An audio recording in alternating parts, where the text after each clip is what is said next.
네, 다음은 그 피파 23이라는 실제 자료를 분석해 보도록 하겠습니다. 피파 23은 이제 축구 게임이고, 그 이제 게임에 이제 실제 축구 선수들이 나오면서 그 축구 선수들에 대한 이제 능력치가 좀 굉장히 세밀하게 구현이 되어 있어요.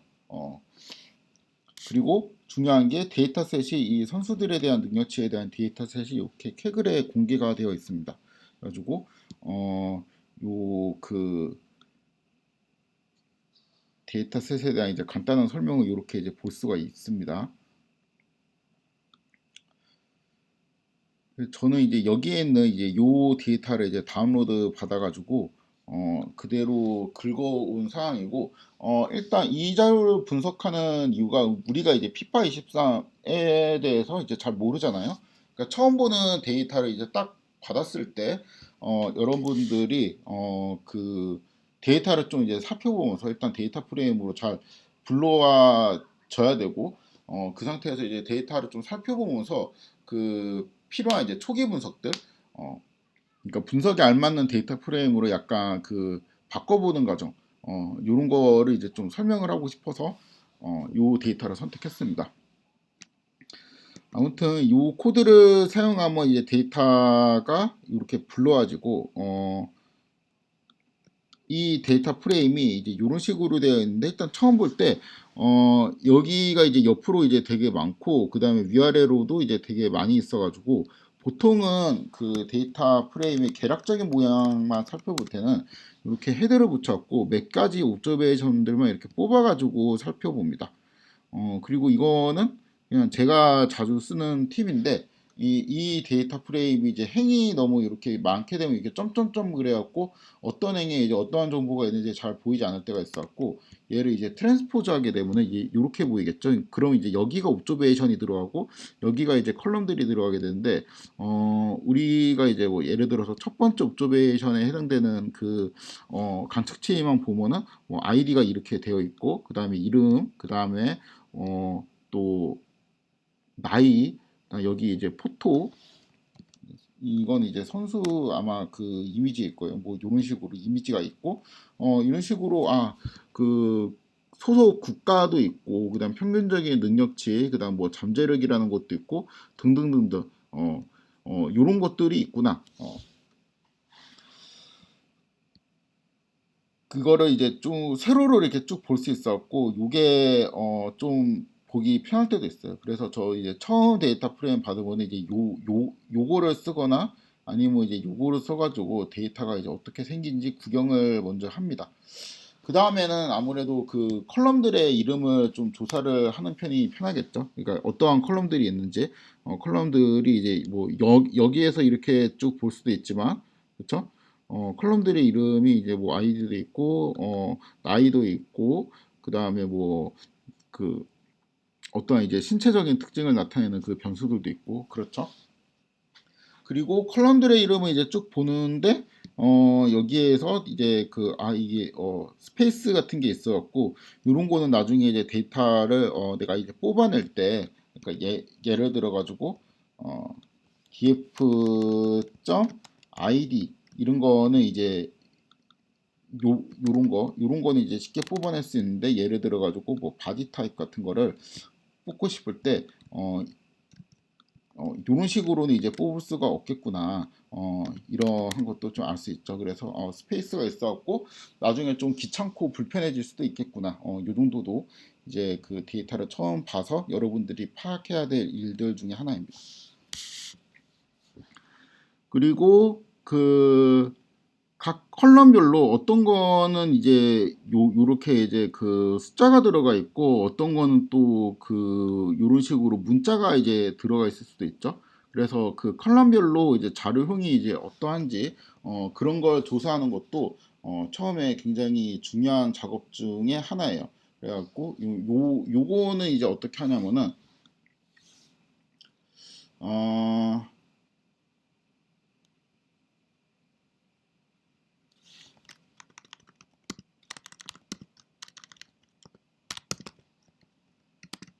요렇게 하면은 그 컬럼들의 이름이 나타나게 되고 T 이렇게 하고 이러면 이제 키들이 이렇게 쭉 출력이 되잖아요. 그렇죠? 그럼 이렇게 하면은 그 각각의 이제 컬럼들이 쭉 출력이 되게 되겠죠. 이런 식으로. 그럼 여기에서 내가 만약에 df에 뭐 예를 들어서 id다 이런 거에 데이터 이제 타입이 뭔지 보고 싶다면 이제 이렇게 하면은 데이터 타입이 int 64 이런 식으로 나오게 되죠. 그러면은 여기에 타입 요거로 하면은 데이터 타입이 이런 식으로 오브젝트라고 되어 있는 건 이제 문자가 이제 들어가 있다는 뜻이고 int도 있고 아마 플롯도 있고 뭐 그럴 거예요. 그렇죠?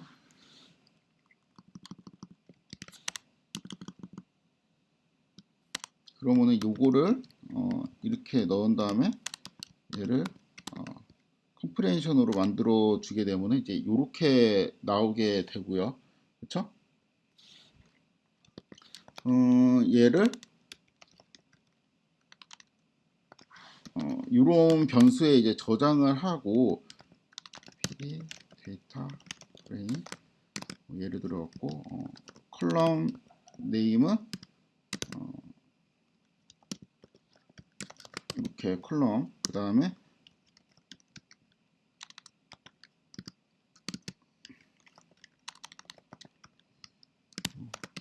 새로운 데이터 프레임을 만들면은 컬럼 네임이 이제 얘 아이디는 이제 인트로 저장이 되어 있고 이름은 오브젝트로 되고 뭐 에이지는 인트로 저장이 되어 있고 뭐 이제 이러한 정보들이 이제 보이게 되죠.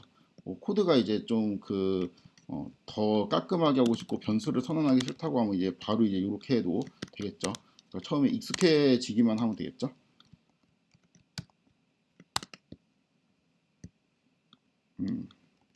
그렇죠? 요렇게 이제 보는 것도 처음에 이제 데이터를 파악할 때 굉장히 중요한 정보입니다. 그러니까 어떤 게 이제 인트형으로 되어 있고, 그러니까 어떤 게 숫자로 되어 있고, 어떤 게 이제 문자로 되어 있는지 이런 것들을 조사를 해야지 나중에 좀 편리하겠죠. 그리고 하다 보면은 요런 거 있죠. 이거는 이 숫자로 저장이 되어 있어야 될 것 같은데 오브젝트로 저장이 되어 있네. 뭐 이제 이런 것도 이제 파악을 할 수 있습니다. 이게 이제 왜 오브젝트로 저장이 되어 있냐면은 뒤에 뭐 요런 기호가 있어가지고 문자열로 지금 저장이 되어 있는 것이죠. 요런 거는 나중에 처리를 통해 갖고 뭐 요거를 빼고 189라는 이제 숫자로 이제 바꿔주면 좋겠죠. 아무튼 우선은 데이터를 살펴보는 거니까 이제 이런 식으로 어떠한 타입들이 저장이 되어 있는지 볼 수 있습니다. 그 다음에 또 이제 중요한 게 값이 없는 것들, 그러니까 결측치를 조사를 하는 것이거든요. 왜냐하면 결측치가 있으면은 데이터 분석할 때 좀 싫어질 수가 있으니까. 그래갖고 예를 들어 가지고 여기 요 컬럼을 이렇게 선택을 해가지고 쭉 있는데 이 중에서 이제 결측치가 있는지 이렇게 조사를 하면 이제 false 결측치가 아니면 이제 false 그다음에 결측치면은 true가 나오게 되는데 true가 몇 개 있는지 세어 보니까 1151개 정도의 true 값이 있습니다. 그렇죠? 요거를 이제 이 특정 컬럼에 대해서만 이제 조사하는 게 아니고 모든 컬럼에 대해서 이거를 내가 반복을 하고 싶으니까 여기를 키로 바꿔주고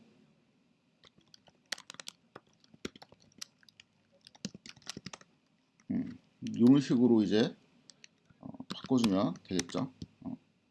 이렇게 해도 되고 이렇게 해도 되겠죠. 똑같은 거니까.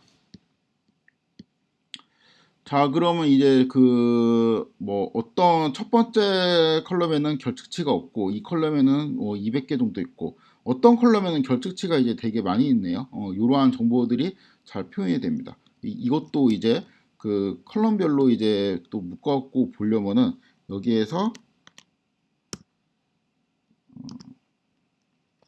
NA라는 이제 컬럼을 새로 만들어주고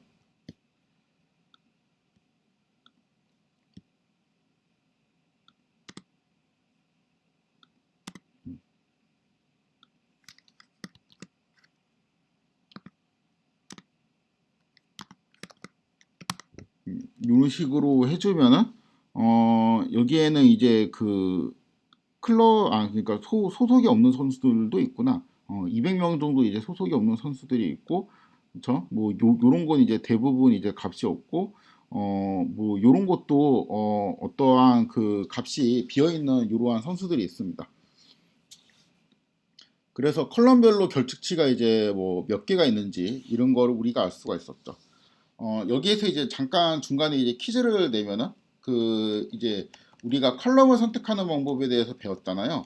근데 만약에 뭐 내가 결측치가 10,000개 이상인 열을 보고 싶다. 그리고 이제 뭐 얘하고 얘가 돼야 되겠죠. 뭐 이러한 이제 코드를 짜고 싶다고 하면은 여기에 뭐 이렇게 이제 해주고 그 다음에 그 키 하고 is na 여기에 이제 sum for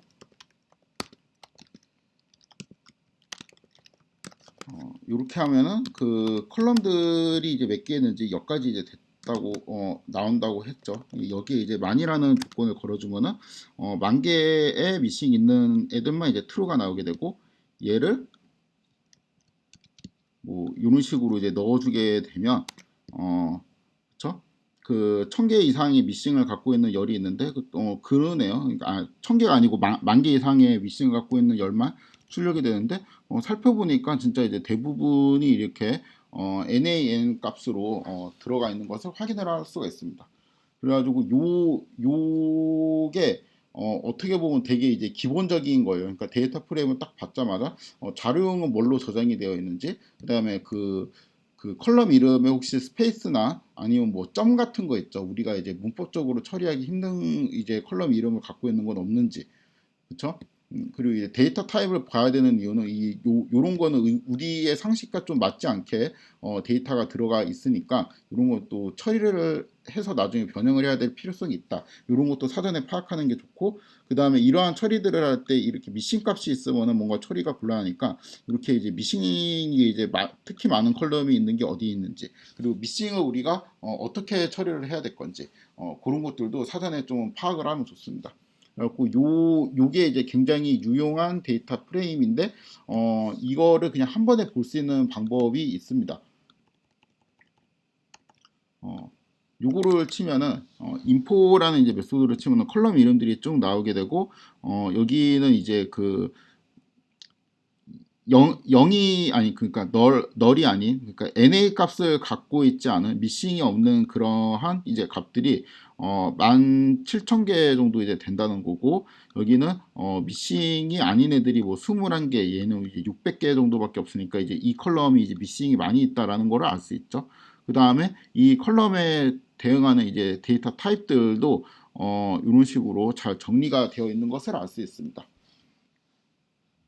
그래서 요 명령이 생각보다 되게 유용해요. 그래서 요 명령도 처음에 알아두시면 좋습니다. 그러니까 얘만 알면은 사실 제가 앞에 말했던 이러한 것들을 이제 다 파악할 수가 있는데, 그래도 뭐 제가 이제 이런 식으로 조건을 걸어가지고 나중에 뭔가 이제 컬럼들을 뽑고 싶을 때도 있으니까 이러한 문법을 처리하는 것도 익숙해지시면 좋겠습니다.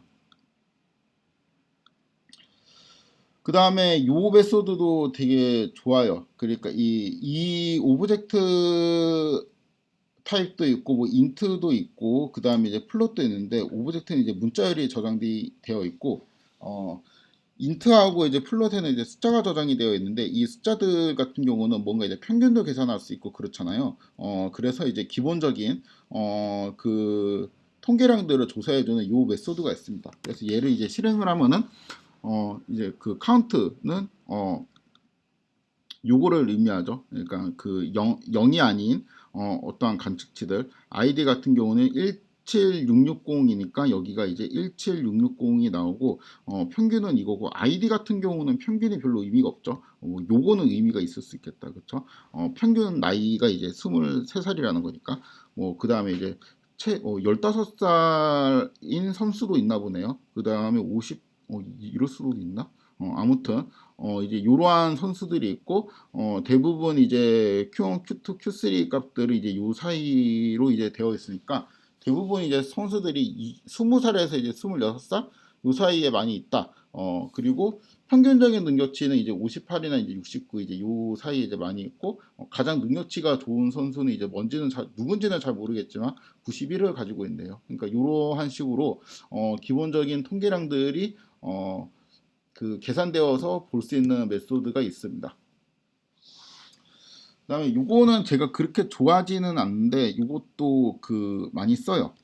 요것도 많이 알려주기 때문에 일단 패키지를 하나 깔아야 되고 요 패키지를 깔아야 됩니다. 요 패키지는 이제 맨 위에 여기에 있는 요 명령의 주석을 풀고 이렇게 실행을 하시면 되고 이 패키지를 이제 깔면은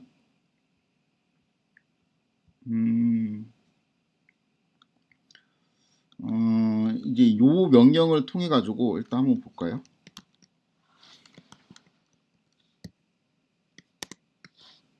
뭔가 이게 쭉 실행이 되면은 이 패키지에 요 명령을 이용해서 데이터 프레임을 입력으로 넣어주기만 하면 뭔가 쭉 실행이 되거든요.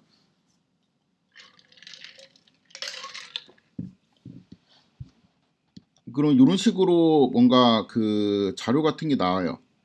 그래서 뭐 나이 뭐 이렇게 하면은 아까 이제 그 이제 결특치가 이제 몇 개나 있는지 그다음에 최소가 이제 그러니까 15살인 선수도 있었고 요런 선수도 있었고 이 히스토그램 같은 것도 이제 보이고 평균 같은 값들도 이제 보이게 되고 그다음에 요거를 이제 디테일하게 이제 보면은 좀 더 이제 그 이 변수에 대한 많은 정보를 얻을 수 있죠. 그러니까 Q1, Q3 값, 그 다음에 메디안 값도 이제 보이게 되고, 뭐 히스토그램도 보이고, 등등등등 이러한 값들이 있습니다.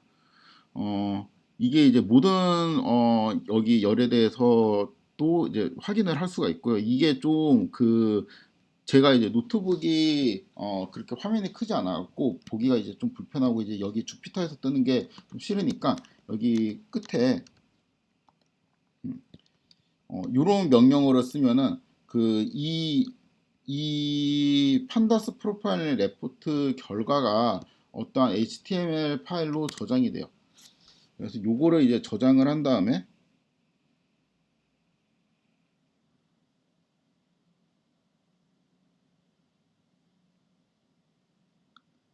음, 그럼 이제 이러한 파일이 생기는데 방금 생겼죠. 이러한 파일이 생기는데 여기에서 이제 똑같이 보면은 됩니다. 그러니까 요거를 뭐 예를 들어 가지고 다운로드 받으신 다음에 이렇게 컴퓨터에서 열게 되면은 이런 식으로 좀 더 그래도 큰 화면으로 볼 수 있어요.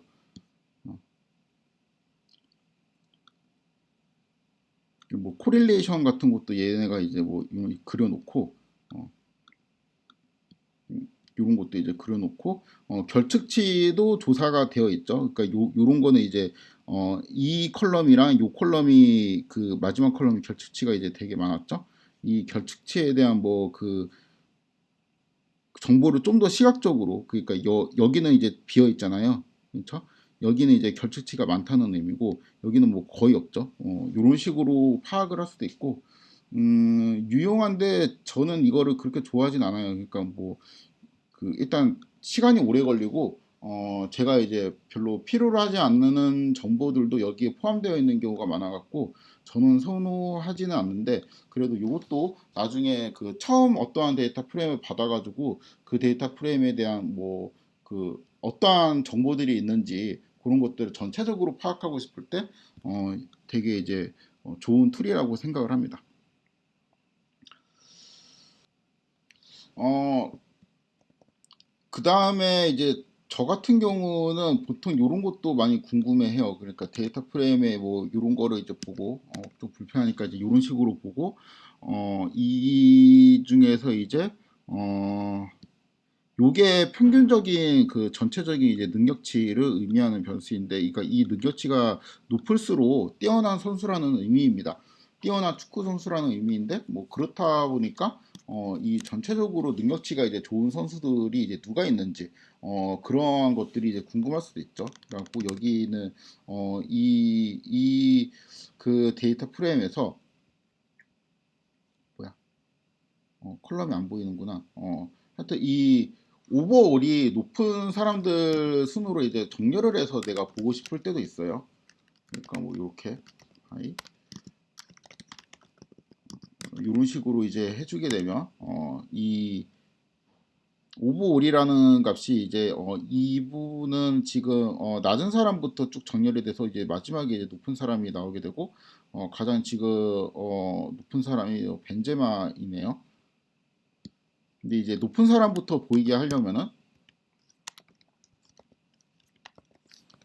오른차순으로 이제 정렬이 되는 거를 이 옵션을 이렇게 주게 되면은 높은 사람부터 이렇게 보이게 되죠. 그렇죠? 메시가 아직도 그러네. 높은 사람들은 이제 나이가 되게 그 30 이상이네요. 이 정렬을 하다 보니까 여기 있는 그 인덱스가 좀 꼬여 있죠. 그러니까 원래 데이터 프레임에서 인덱스가 그대로 유지되고 그냥 여기 있는 그 인덱스가 좀 꼬여 있어 갖고 이 인덱스에 대한 뭔가 그 꼬여 있는 부분을 리셋을 시키고 그냥 그러니까 여기 위에서부터 0, 1, 2 이제 이런 식으로 이제 하고 싶을 수도 있잖아요. 그러면은 이 옵션을 true로 주면은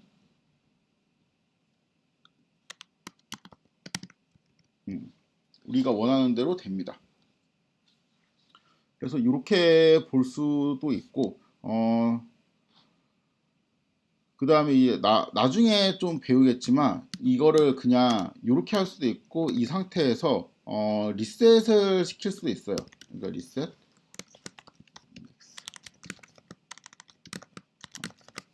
여기 있는 엉켜있는 인덱스가 리셋이 되면서 다시 이렇게 순서대로 정렬된 인덱스가 있고 엉켜졌던 그 옛날 인덱스도 이렇게 남아있게 됩니다. 그러니까 이렇게 할 수도 있습니다.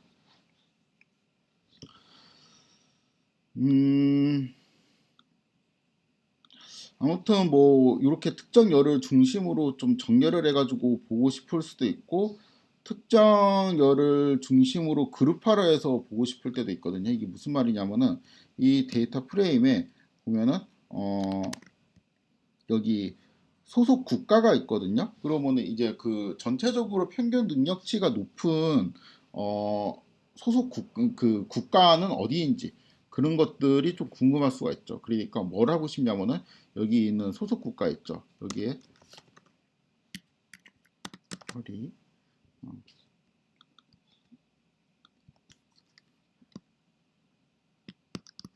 요구를 하게 되면은 소속 국가가 이제 독일에 해당되는 애들만 출력이 되겠죠. 그렇죠?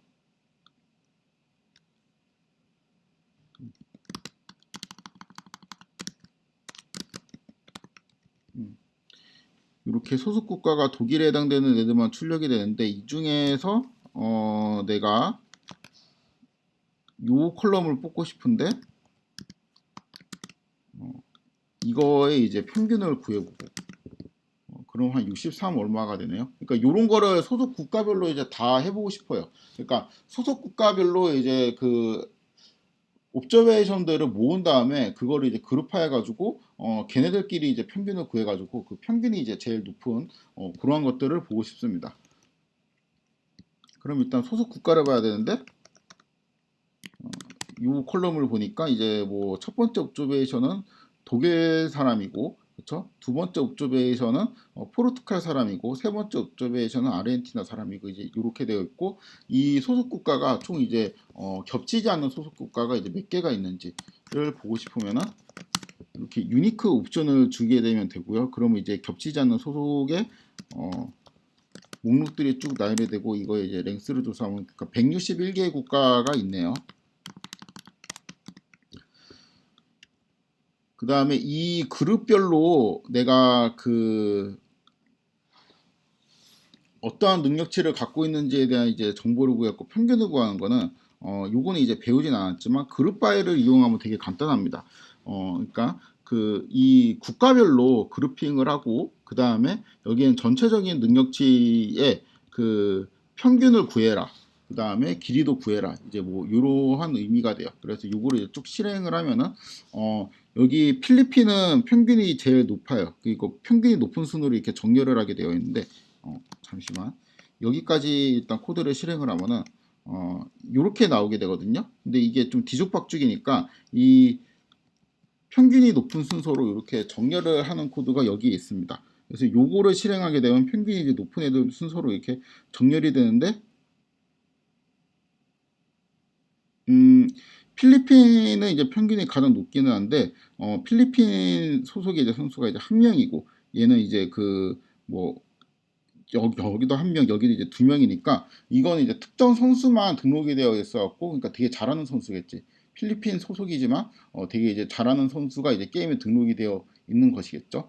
게임에 등록되어 있는 선수가 이제 어느 정도 이제 몇백 명 이상인 상태에서 평균 능력치가 이제 그 70이 넘는 국가는 이제 브라질인데 브라질 같은 경우가 그래갖고 축구 강국이라고 볼 수 있는 겁니다. 그렇죠? 선수 수도 많고 선수들의 이제 평균 능력치도 70이 넘으니까. 그리고 인디아 같은 경우는 선수 수는 이제 굉장히 많지만 평균 능력치가 굉장히 낮은 나라에 속하죠. 그러니까 그 축구를 그렇게 잘하지 않는 나라라고 생각을 할 수가 있습니다.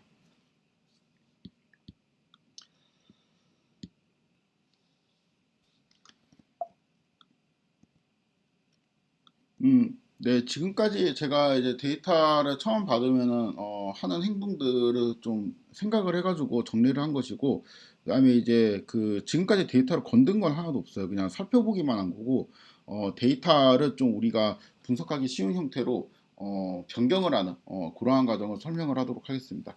일단 요거는 제가 할 때도 있고 안 할 때도 있는데 그 컬럼 이름을 좀 변경하고 싶을 때가 있거든요. 왜냐하면 이 스페이스가 있고 이러면 컬럼 이름이 좀 지저분해가지고 보통 이제 그 가급적이면 컬럼 이름을 안 건드리려고 합니다. 왜냐하면은 이게 같이 일을 하는 경우에 똑같은 데이터 프레임을 받아가지고 서로 이제 다른 사람들이 이제 각각 나눠서 작업을 하고 나중에 그걸 좀 합쳐가지고 뭔가 이제 분석할 때가 많이 있는데 그때 이제 그 컬럼 이름을 바꾸는 방식이 다들 조금씩 다르단 말이에요. 그래갖고 그 방식대로 이제 막 바꾸면은 뭔가 좀 충돌이 일어나는 경우가 많겠죠. 그래서 그러니까 다른 사람 코드하고 뭔가 제 코드하고 좀 호환이 잘 안 되는 경우가 많이 있었고 저는 가급적이면 이제 컬럼 이름을 안 바꾸려고 하는데 그래도 뭐 혼자 작업을 할 때나 컬럼 이름을 그냥 완전히 이제 혼자 작업할 때는 컬럼 이름 바꾸는 편이고 이제 컬럼 이름을 안 바꾸니까 너무 좀 불편할 때는 컬럼 이름을 바꾸기도 해요. 아무튼 바꾸는 방법은 이제 여기에서 요거는 그래도 정리가 좀 잘 돼 있는 편이라서 여기 그 스페이스만 없애면 될 것 같습니다. 그러니까 뭐 예를 들어 스페이스를 언더바로 바꾼다든가 스페이스를 이제 없애면 될 것 같은데 요거는 이제 뭐 예를 들어 갖고 이러한 문자열이 내가 이제 입력으로 이제 받았다고 하면은 요 문자열에는 이제 리플레이스라는 메소드가 있는데 이 리플레이스라는 메소드는 이 특정 문자를 뭐 이렇게 치환을 해주는 역할을 합니다. 이런 식으로 그러면 L을 골뱅이로 이제 치환을 하면 이제 이렇게 되는 건데 여기에서 스페이스를 언더바로 이제 치환을 해주게 되면은 이런 식으로 치환이 돼요. 그래서 얘를 이용해서 여기 있는 모든 컬럼 이름에서 스페이스를 언더바로 바꿔보도록 하겠습니다. 일단 요런 동작을 수행하는 스페이스를 언더바로 바꿔주는 동작을 수행하는 함수를 하나 만들 건데 x가 그러니까 스트링 형태로 입력이 들어오면은 x에 리플레이스 메소드를 걸고 이렇게 이제 바꿔주는 함수가 있으면 좋겠죠. 그래서 이런 함수를 일단 선언을 해주고요. 이러한 함수를 df 컬럼에 각 원소에 제가 적용을 하고 싶은 거니까 이렇게 하고 리스트화 시켜주면은 이런 식으로 스페이스가 언더바로 바뀌었죠. 얘를 제가 이렇게 바꿀 수도 있고 뭐 이런 식으로 바꿀 수도 있어요. 그러면 스페이스가 그냥 붙어버리게 되겠죠. 이런 식으로 바꿀 수도 있습니다. 아무튼 저는 언더바로 바꾸도록 하겠습니다. 언더바로 이렇게 바꾼 형태를 DF에 그 적용을 할 건데 이게 그 DF가 요런 축도 있고 이제 요런 축도 있잖아요. 그렇죠? 이거는 이제 컬럼 아니 그 로드를 의미하는 축이고 요거는 이제 컬럼을 의미하는 축인데 이 축을 이제 설정해 주는 메소드를 써 가지고 우리가 만든 이제 요거 있죠. 요거를 축에 있는 이름들을 얘로 이제 설정을 하고 컬럼에 해야 되니까 엑시저를 1로 이렇게 잡아주면은 이런 식으로 축들이 이제 바뀌게 되는데 그쵸, 이 스페이스가 되어 있는 부분이 언더바로 바뀌게 되었죠. 그래서 이런 식으로 만들어 주면은 우리가 원하는 결과를 쉽게 얻을 수가 있습니다.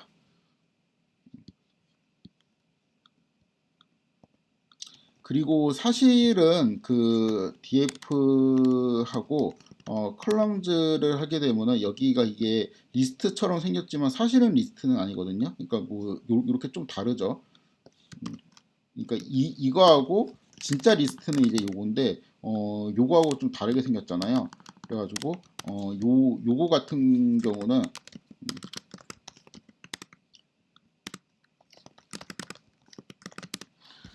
타입이 판다스에서 이제 자체적으로 만든 어떠한 이제 인덱스를 의미하는데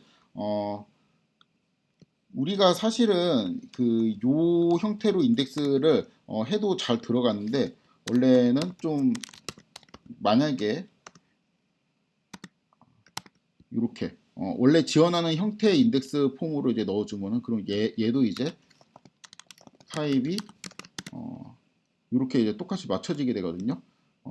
이렇게 해도 실행이 잘 됩니다. 오히려 이게 더 올바른 코드라고 할 수 있어요.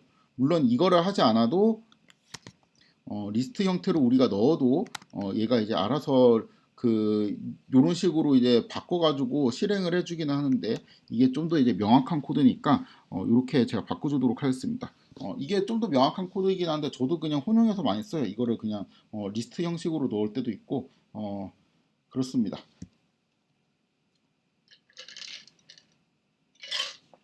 아무튼 칼라임 이름을 변경해 주는 방법이 이제 이렇게 되어 있습니다. 요거는 원래 데이터 프레임을 손상시키지 않았고 원래 이제 DF라고 치면은 칼럼 이름에 이제 스페이스가 이제 있는 형태. 그 다음에 요거는 스페이스가 이렇게 언더바로 바뀐 형태. 지금 두 가지 버전이 또 있는 거죠. 칼럼 이름을 이제 변경하고 싶을 때도 있고 변경하고 싶지 않을 때도 있는데 이거는 그냥 뭐 어떠한 법칙이 있는 게 아니고 제가 그냥 일을 하면서 변경하는 게 이거는 좀 더 편하겠다. 이 경우는 이제 변경하지 않는 편이 편하겠다. 뭐 이제 이런 거를 그냥 대충 판단을 해가지고 진행을 하곤 합니다. 결측치는 지금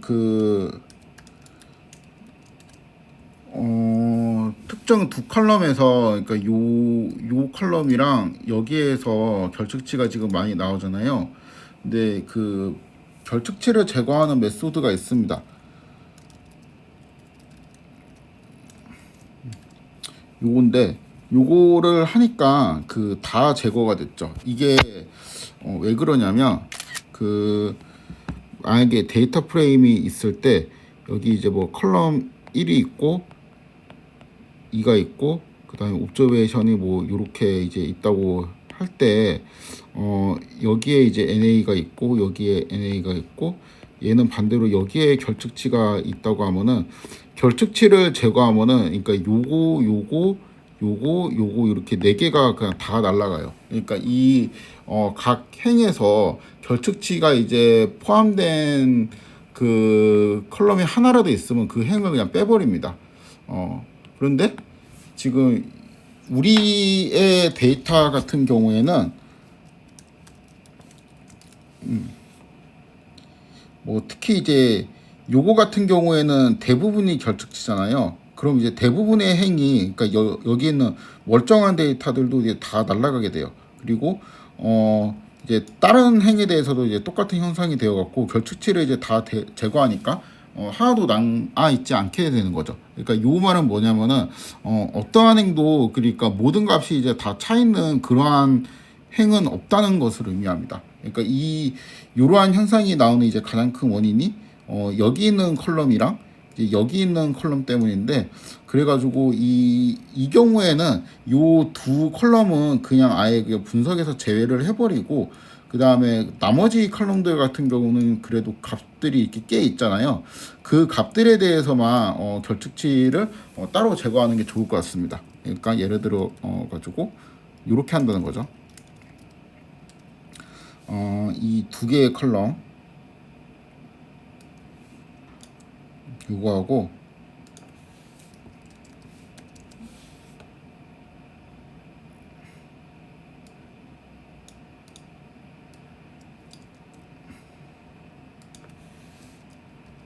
요거는 그냥 수동으로 빼버리고,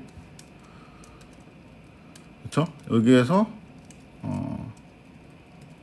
수동으로 이제 빼면은 당연히 그 데이터들은 17660, 그러니까 전체 데이터가 다 들어가 있게 되고, 이 중에서 이제 결특치를 이제 제거를 하면은 몇 개가 이제 빠졌죠. 그러니까 이 제거된 형태가 됩니다.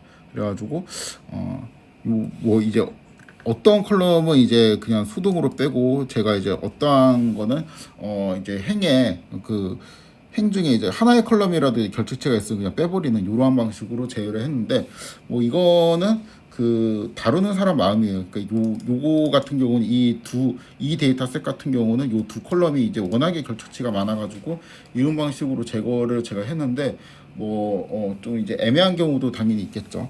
그건 이제 적당히 이제 데이터를 보고 제거를 하시면 됩니다. 제거를 안 하는 방법도 있어요. 그러니까 너무 많은 이런 두 개를 이제 제외하고 나머지는 그 결투치를 그대로 안고 그냥 분석을 하는 경우도 있습니다. 그러니까 왜냐하면 그 하나라도 결투치가 있으면은 그 컬럼을 그냥 지워버리잖아요. 근데 이제 예를 들어 가지고 컬럼 1이 있고 여기 컬럼 2가 있는데 여기에 이제 NA가 있고 하나는 또 여기 NA가 있고 나머지는 이제 다 값이 있다고 할 때 그 요거하고 여기에는 이제 값이 이제 제대로 있는데 그냥 이 드랍 NA를 쓰게 되면은 요 두 개가 이제 날아가게 돼서 지금 제가 빨간색으로 마킹한 부분 있죠. 요 데이터는 데이터가 있음에도 그냥 어떻게 보면 날리는 데이터잖아요. 이런 게 싫어가지고 그냥 이 결투치가 있는 상태에서 분석을 하는 경우는 있습니다. 그러니까 조금 이제 데이터가 아까울 경우 까다로운 좀 분석이긴 한데 그렇게 할 수도 있어요. 그러니까 예를 들어갖고 요거에 대한 이제 평균을 계산한다고 할 때, 그럼 이제 뭐 NA하고 뭐 여기 네모에 뭐 1이 있고 그 다음에 2가 있고 3이 있으면은 요거의 평균을 그냥 2라고 이제 계산을 해주는, 그러니까 얘는 그냥 없다라고 생각하고 무시하고 계산을 하는 거죠. 그러니까 여기에서도 또 평균을 계산을 하면은 또 그 NA는 없다고 생각하고 무시를 하는 거니까, 만약에 이제 결축치를 빼버린다면은 우리가 이제 이러한 값들이 이제 없어갖고 평균이 이제 2.5가 된다든가 뭐 이런 식으로 좀 왜곡이 될 수가 있는데, 왜곡을 좀 최소화하는 방향으로, 그러니까 결축치를 그대로 안고 분석을 하는 방향도 있습니다. 몇 개 없으면 그냥 골치 아프니까 좀 빼버리는 것도 좋아요. 그 다음에 좀 이제 또 특이한 게, 인포를 하게 되면 여기에서 이거 아까 살펴봤었죠. 요게 지금 데이터 타입이 플롯 같은 게 아니죠. 그러니까 이게 왜 플롯이 아닌지를 좀 살펴보니까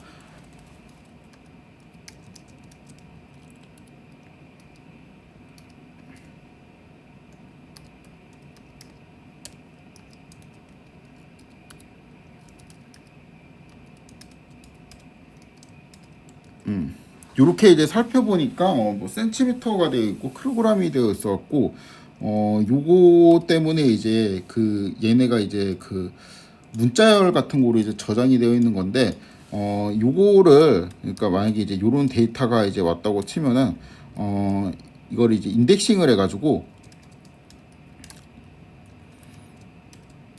뭐 이런 식으로 만든 다음에 이거를 우리가 이제 이런 식으로 이제 변환을 해주면 좋겠죠.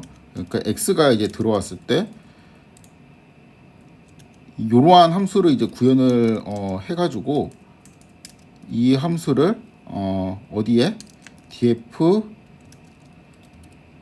여기에 각 원소에 대해서 요거를 이제 적용을 해주면은 좋을 것 같습니다. 그렇죠? 이런 식으로.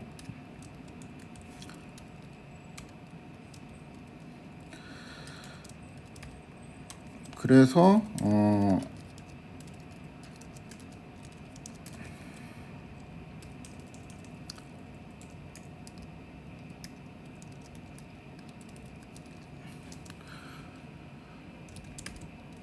이렇게 하게 되면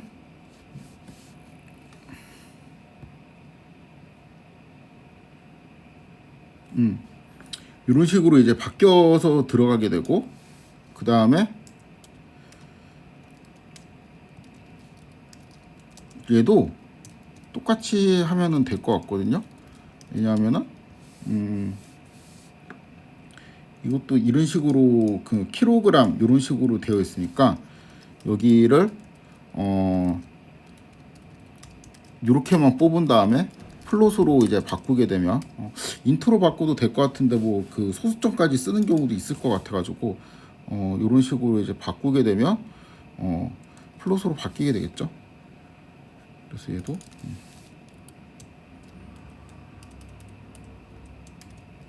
이렇게 하면은 이제 새로운 데이터 프레임이 만들어지고 여기에서 다시 이제 인포를 하면은 여기에 있는 그 우리가 바꾼 애들이 플롯형으로 잘 들어가 있는 것을 확인을 할 수 있죠. 인트형이 아니고 플롯으로 수정을 하면 되겠습니다.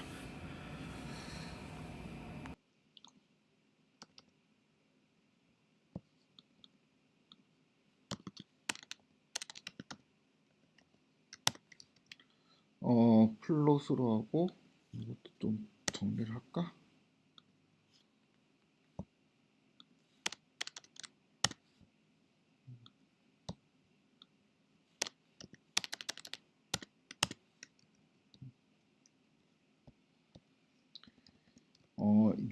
요게 좀 까다롭습니다. 일단 그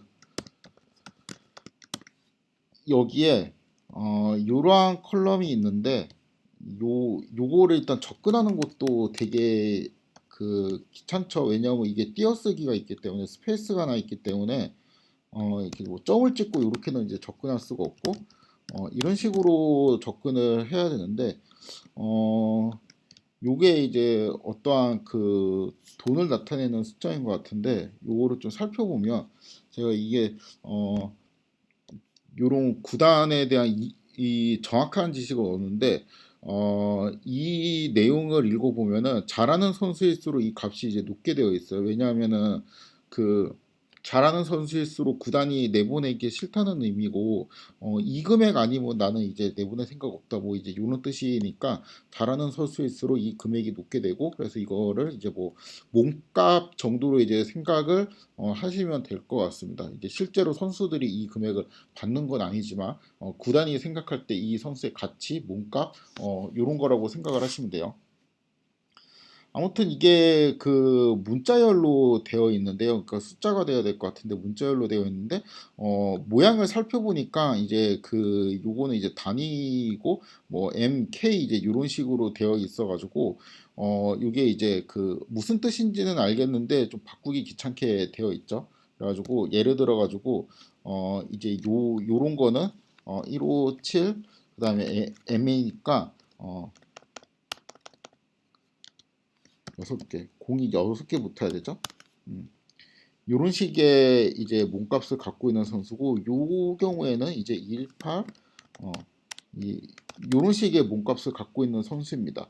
그래갖고 얘가 들어갔을 때 출력으로 이제 얘가 나와야 돼요. 이렇게 돼야 되는데, 그럼 그 어떠한 내가 이제 함수를 구현을 해야 되는데, 이러한 문자열이 이제 들어온다고 가정하고 그럼 이제 끝값이 만약에 이제 m이면 끝값이 m이라면은 요 이제 여기에서 1부터 마이너스 1까지, 그러니까 처음에 단위를 빼고 그 다음에 m인지 k인지를 나타내는 그 문자를 빼면은 이제 어떠한 숫자만 나오게 되는데, 이거를 이제 플롯을 해서 이렇게 바꾼 다음에 그다음에 m이니까 이렇게 해주고, 그렇죠? k로 할까? k로 하면은 좀 이렇게 해주면 되겠다, 그렇죠? 이렇게 해주면 되겠죠. 그래서 여기가 이제 x 자리가 되는 거죠. K면은 이거를 리턴하고, 이제 그렇지 않으면, 그러니까 그렇지 않다라는 거는 K가 아니라는 거겠지? 그러면은 이제 이러한 값을 여기에 0을 3개 더 붙이면 되죠. 얘를 리턴하는 함수를 만들어야 되겠죠. x가 들어갔을 때. 요거를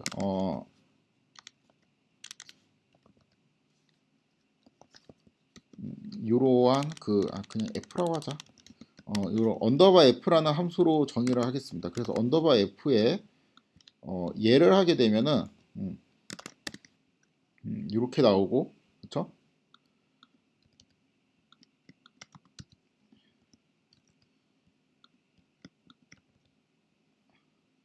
그 다음에 언더바 f에 끝에 있는 거 요거 넣어볼까? 요거를 넣게 되면 이런 식으로 나오고, 그거 잘 된 거 같죠? 어, 그래서 이제 시도를 하는데, 요러한 함수, 그러니까 이러한 언더바 f라는 함수를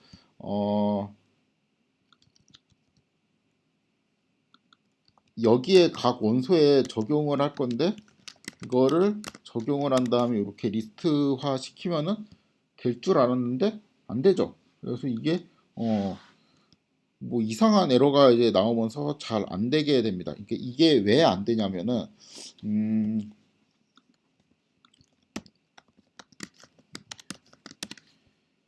요런 변환이 좀 까다로워요. 얘를 이제 잘 조사를 해보면은 모든 값들이 채워져 있지 않죠. 그렇죠? 아까 전에 이제 우리가 변환을 했던 이제 요런 거는 이제 모든 값들이 다 이제 들어가 있는데, 여기는 모든 값들이 채워져 있진 않아요. 그러니까 미싱이 있다는 소리인데, 그러니까 비어져 있는 값이 있다는 소리인데,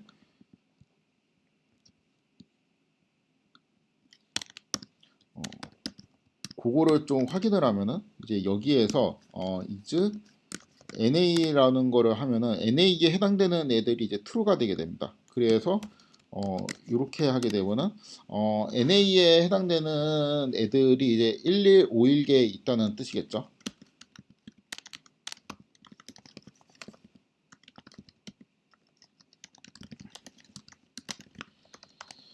그래서 이 결측치 때문에 뭔가 요 코드가 먹히지 않는 거예요.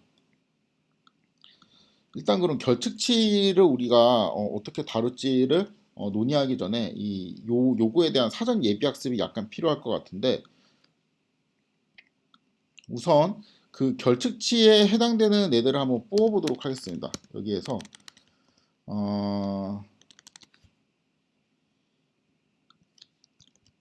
요거를 하면은 트루퍼스가 되어 있는 이 불 형태가 나타나게 되고, 여기에서 제가 행을 이제 여기에 트루 값들만 뽑고 컬럼은 요 컬럼을 뽑게 되면은 다 이제 결측치만 보이게 되겠죠. 그럼 이제 18번째 인덱스가 이제 비어 있는 거를 확인할 수가 있는데,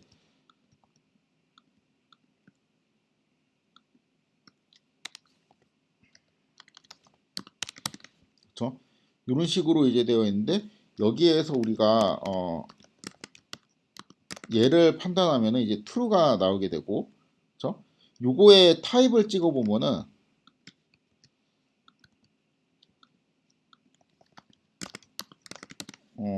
플롯이 나오게 됩니다. 그렇죠? 그리고 요거 있죠. 여기에서 우리가 만약에 이런 식으로 접근을 하게 되면 이런 에러 메시지가 나오게 되는데 이게 여기 나왔던 에러 메시지랑 똑같죠. 그래갖고 잘 살펴보니까 먼저 이 if문을 조사를 할 텐데 x라는 애가 이렇게 문자의 형태로 들어올 수도 있는데 그냥 요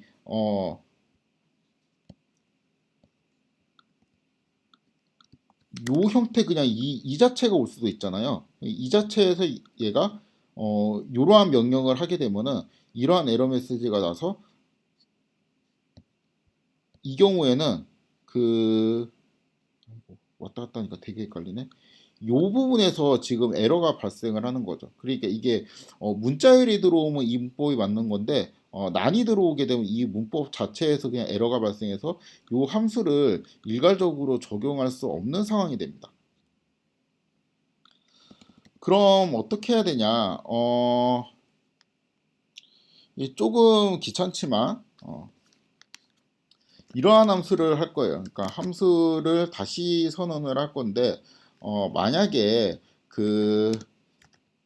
요거를 이제 테스트를 해가지고 이게 false가 나오게 되면 그러면 이제 난 값이 아니라는 거겠죠. 얘가 false가 나오게 되면은 언더바 f에 x를 수행하고 그러니까 우리가 아까 만들었던 그 변환을 수행을 하고 그렇지 않으면은 그냥 x를 그대로 내보내는 이러한 함수를 새로 만들어 갖고 여기에다가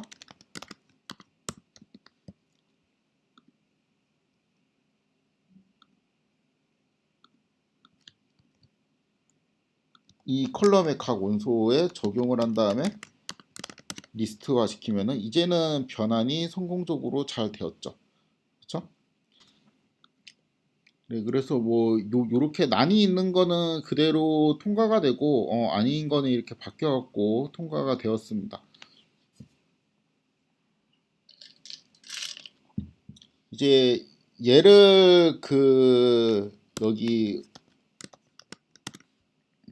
여기에서 요 컬럼에 요 값으로 바꾸고 싶은데 그러면 이제 원래는 df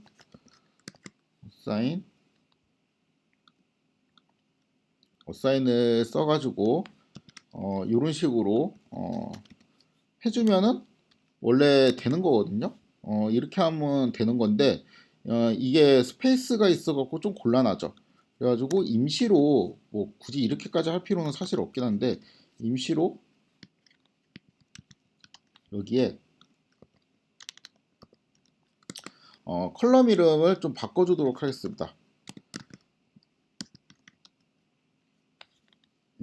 이러한 이름의 컬럼이 있을 텐데 이 컬럼을 이름을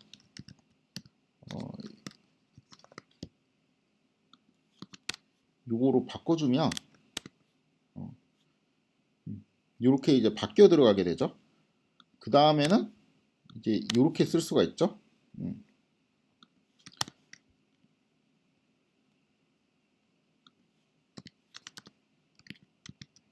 다음에 요거를 해주고 그럼 요렇게 이제 바뀌어 들어가게 되죠. 숫자가 이렇게 플롯으로 바뀌어 들어가게 되고 그 다음에 또 뭐 다시 이제 컬럼 이름을 좀 바꿔주면은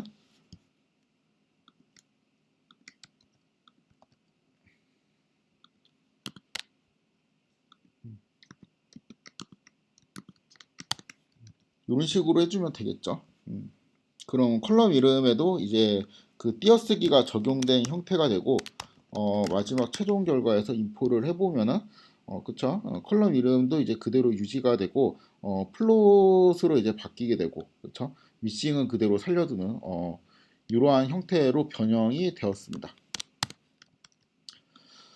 요렇게 해도 되고 사실 그냥 이거 요렇게 코드 짜는 게 이제 귀찮잖아요. 결측치일 때는 어떻게 하고 뭐 이제 이런 게 귀찮으면은 우리 이제 처음에 했던 대로 여기에서 그 두 개의 컬럼 이렇게 빼주고 그 다음에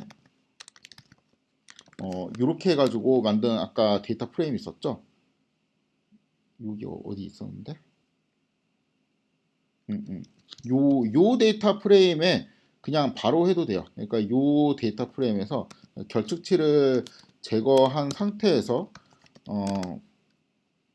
사인 그 이것도 컬럼 이름 바뀌어야 되겠다. 그냥 뭐 이제 제일 쉽게 하는 거는 여기 이제 df2라고 이렇게 만들고, 그러면 이 df2는 이런 식으로 되어 있을 거 아니에요. 그 df2에서 얘는 이러한 애가 있을 건데,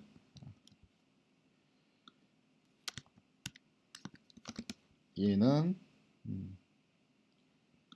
이렇게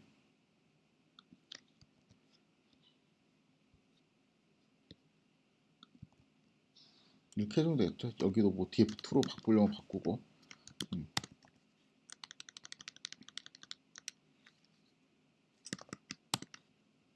이렇게 하고 df2를 하면 바뀐 세로 이렇게 들어가죠. 뭐 이렇게 해도 됩니다.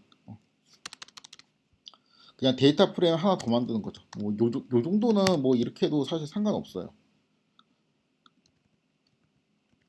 그래서 그 기본적으로 데이터를 바꾸는 방법을 좀 정리를 해봤는데, 제가 이제 원래 데이터를 가급적이면 안 건드리는 거로 좋아하는데, 컬럼 이름 같은 거를 좀 바꾸고 결특치를 이제 제거한 거를 새로운 데이터로 해갖고 뭐 그 요 1, 2가 이제 수행된 버전 요거를 이제 df2로 해놓고 뭔가를 데이터 분석을 수행하는 게 좀 편리할 때가 많이 있습니다.